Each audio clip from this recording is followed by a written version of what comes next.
न हि कश्चित् क्षणमपि जातु तिष्ठत्य कर्मकृत्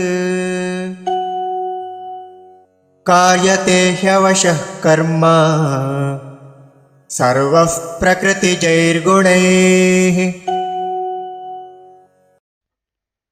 न हि कश्चित् क्षणम् अपि जातु तिष्ठति अकर्मकृत् कार्यते हि अवशः कर्म सर्वः प्रकृतिजैः गुणैः।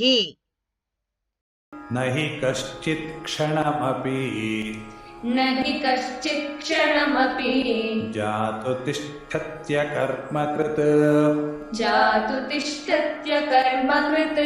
कार्यते ह्यवशः कर्म सर्वः प्रकृतिजैर्गुणैः। न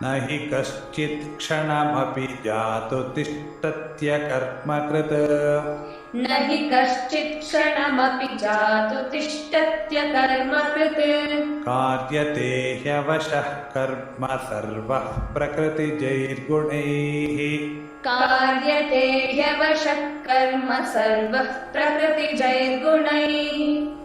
न हि कश्चित् क्षणमपि जातु तिष्ठत्य कर्मकृत् कार्यते ह्यवशः कर्म सर्वः प्रकृतिजैर्गुणैः।